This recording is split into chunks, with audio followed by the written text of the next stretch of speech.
আরে আমার লাঠি, আরে লাঠি লাঠি লাঠি লাঠি ধরেন।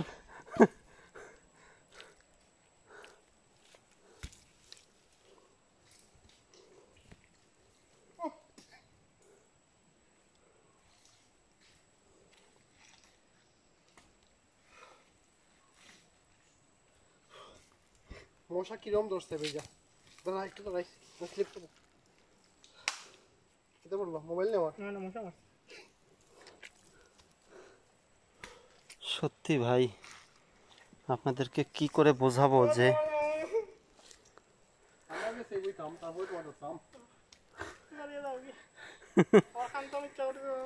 আনোয়ার ভাই, কি কই তুষার ভাই,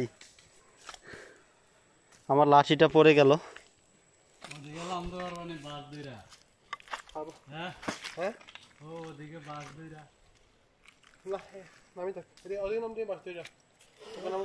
এই জায়গাটা মনে হচ্ছে সবচেয়ে বেশি কঠিন, কষ্টকর।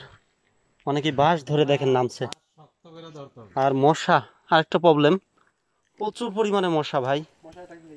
মশায় আপনাকে একদম উড়িয়ে নিয়ে যাওয়ার মতো উপক্রম। বাঁশ ধরে নামেন, বাঁশ ধরে।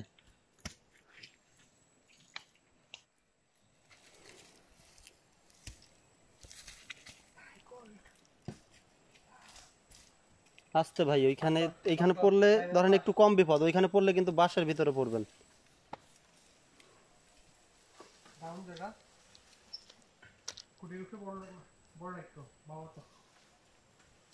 আমি কেন দাঁড়িয়ে আছি, আমিও নামি।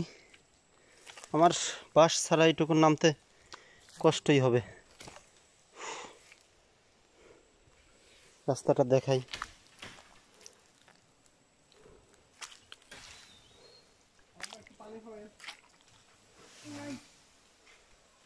আস্তে আস্তে ভাই।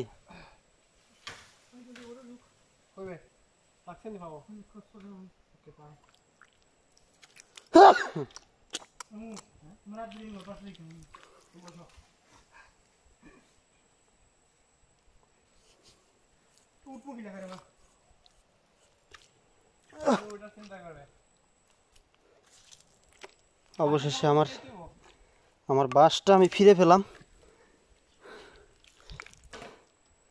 আমার বাঁশ ছুটে পড়ে গেছিল, বাঁশে কাদা জড়ায় গেছে, সমস্যা নাই। আসলে এই 5 টাকার বাঁশ কতটা উপকারের এখন বুঝতেছি। আর এই বাঁশ দিয়ে কিন্তু অনেক কিছু মিন করে দর্শক। এটা আপনারা জানেন কি না যে কেউ কাউরে ক্ষতি করলে বলে বাঁশ দিছে, কেউ ব্যবসায় লস খাইলে কয় বাঁশ খাইছে, কেউ কিছু হারাইলে বলে বাঁশ খাইছে। কিন্তু আজকে সেই বাঁশ কতটা কাজের হয়ে পড়ছে আমি বুঝতেছি। এই বাঁশ না থাকলে আজকে কি হইতো।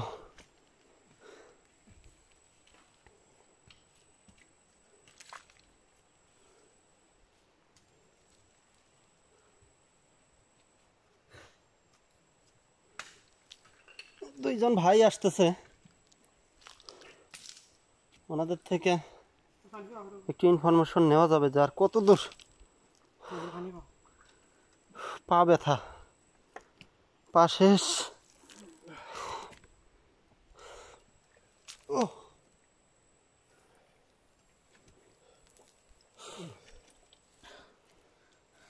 আমার একটু দেন ভাই। আর 20 মিনিট পানি দেন একটু ভাই, আরো 20 মিনিট একটু খুলে দেন ভাই।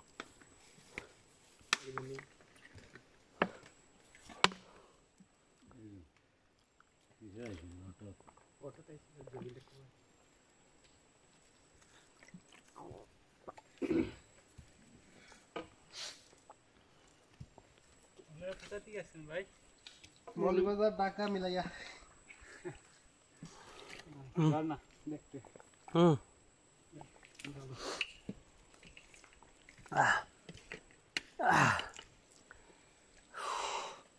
এই মুহূর্তে এক ঢোক পানি আসলে কিসের সাথে তুলনা করব আমি আমি বলতে পারতেছি না যে এই পানি খেয়ে এখন যে স্বাদটা পাওয়া যাচ্ছে বলে বোঝাতে পারবো না যে এক ঢোক পানি কতটা তৃষ্ণা মিটায়। জীবনে কখনো পানির মানে এখন বোঝা যাচ্ছে যে পানির মর্মটা আমাদের কি করা উচিত, পানির প্রতি কতটা যত্নবান হওয়া উচিত, অপচয় না করা উচিত।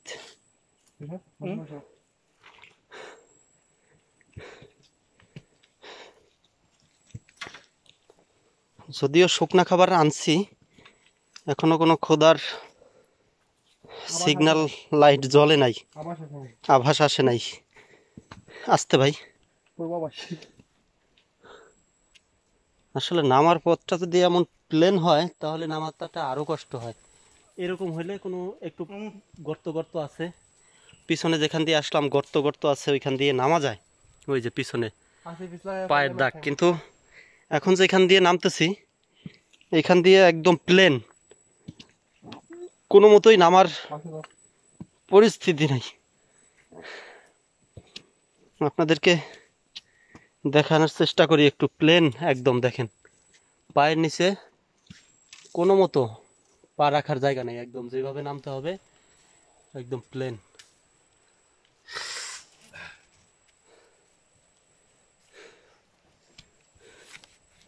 একটু বাঁকা হয়ে নামলে অনেকটা ভালো ফিল পাওয়া যায়।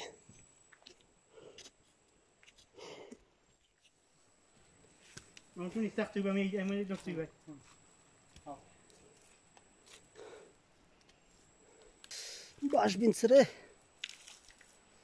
প্রচুর পরিমাণে বাঁশের, যেই দেখেন উপর থেকে একদম আস্তে আস্তে প্রচুর পরিমাণে ভাঙা বাঁশ উপর থেকে বৃষ্টির পানিতে নিচে এসে জমাট হয়েছে। এই জমাট বাঁধা বাঁশ এগুলা কিন্তু পায়ের মধ্যে খোঁচা লাগার সম্ভাবনা থাকে।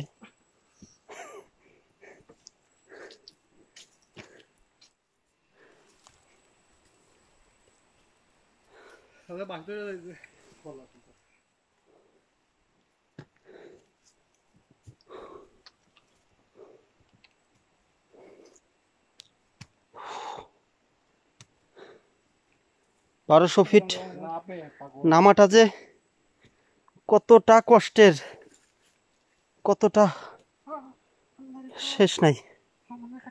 আসলে সত্যি কথা বলতে কি, আমার পা একটু কাঁপাকাঁপি করতেছে, মানে ঠিক মতো পা কোথায় রাখবো না রাখবো।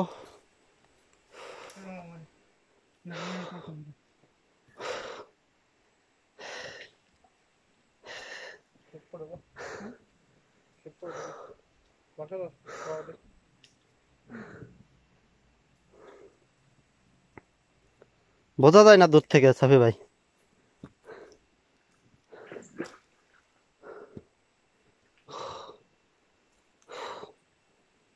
পাহাড়ি রাস্তা যে এতটা কষ্টের, আমি বারবার বলতেছি আপনাদেরকে, যারা আসবেন আসলে অনেকেই কিন্তু অনেকের ভিডিও, ভ্রমণের ভিডিওর মধ্যে কিন্তু শুধু সৌন্দর্য, ঝর্ণার সৌন্দর্যটাই তুলে ধরছে। আমি একমাত্র বলতে চাই যে আমি তুলে ধরব এই ঝর্ণা দেখার জন্য কতটা কষ্ট করতে হয়। আমি এগুলা দিয়ে আলাদা একটা ভিডিও বানাবো, কারণ এক ভিডিওতে অনেক বড় হয়ে যাবে ঝর্ণা আর এই পাহাড়ি রাস্তা হাঁটার। দুই ভিডিও যদি একসাথে করি তাহলে অনেক বড় হয়ে যাবে, যার কারণে আমি শুধু এই পাহাড়ি রাস্তায় হাঁটার একটা ভিডিও আমি আপনাদের জন্য করব, যে আসলে দেখেন কতটা দুর্গম, কতটা দুর্গম, দেখেন কতটা দুর্গম।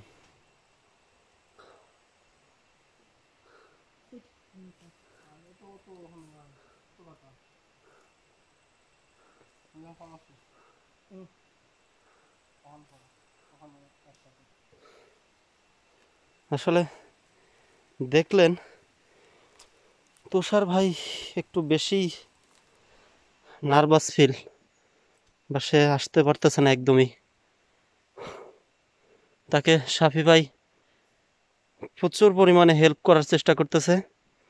আর এখানে মনে রাখবেন, এখানে আসলে হেল্প পাওয়াটা খুবই কষ্ট, কারণ আপনার যে গাইড থাকবে সে তো আপনাকে কোলে করে নেবে না, বা আসলে এখানে নিজেকে নিয়েই হাঁটা অনেক কষ্ট। আমি যেটা বলতে চাচ্ছি, নিজেকে নিয়েই হাঁটা অনেক কষ্ট, সেখানে আরেকজনকে নিয়ে কেউ হাঁটবে সেটা আরও কঠিন। মানে নিজেকে বাঁচিয়ে আরেকজনকে বাঁচাতে হবে। যেমন আমাদের পিছনে সাফি ভাই যেই কাজটা করছে, সে নিজেকে বাঁচাচ্ছে এবং তুষার ভাইকে সে সেভ করছে, যেন সে কোনোভাবেই পড়ে না যায়। এবং সামনে সাফি ভাই আছে, যাতে করে তুষার ভাইয়ের যদি পা স্লিপ কাটে কোনোভাবে, তাহলে তুষার ভাই যেন অন্তত সাফি ভাইয়ের সাথে বেঁধে যায়।